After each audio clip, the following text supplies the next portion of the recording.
जनता party की सरकार बनी पहली बार 72 के बाद। तो जनता पार्टी वन पार्टी सिस्टम। अब इस चुनाव प्रक्रिया में वन पार्टी सिस्टम हो गया। उसके बाद जो है भारत में छोटे छोटे जो क्षेत्रीय दल बने, क्षेत्रीय दल के में जो चुनावी प्रक्रिया हुआ, चुनावी प्रक्रिया के बाद जो सरकार का गठन हुआ।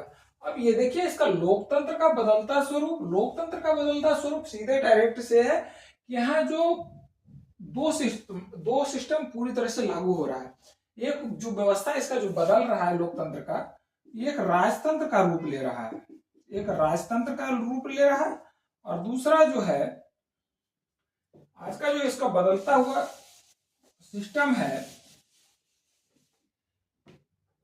लोकतंत्र का, यह राजतंत्र का रूप ले रहा है। भारत में राजतंत्र का रूप ले रहा है। और दूसरा जो है धनतंत्र का रूप ले रहा है, धनतंत्र का रूप ले रहा है।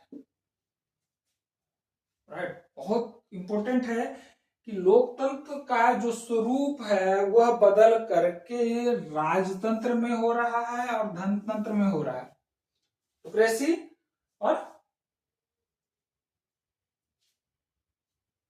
राजतंत्र। अब राजतंत्र कैसे हो रहा है?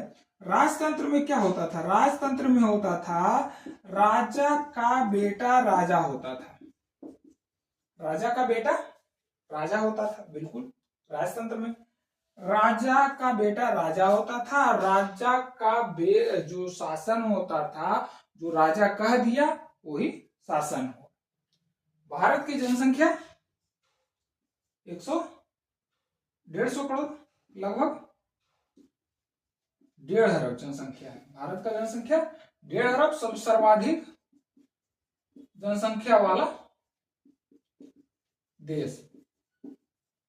दूसरे नंबर पे चाइना आता है, पहले चाइना था और अब जो है भारत है। अब देखो राजा का बेटा राजा बन रहा है। आधुनिक लोकतंत्र में जो भारत का लोकतंत्र है वो राजतंत्र के रूप में बदलता स्वरूप है। अब यहाँ राजतंत्र है और राजतंत्र में चुनावी प्रक्रिया में भाग लेता है। चुनावी जो भारत का लोकतंत्र है उसमें चुनावी प्रक्रिया होता है, जो है अप्रत्यक्ष लोकतंत्र है, उसके लिए प्रतिनिधि चुना जाता है। अब देखो राजतंत्र में क्या है, प्रतिनिधि चुना नहीं जाता है, लेकिन इसका जो स्वरूप है राजा का बेटा राजा।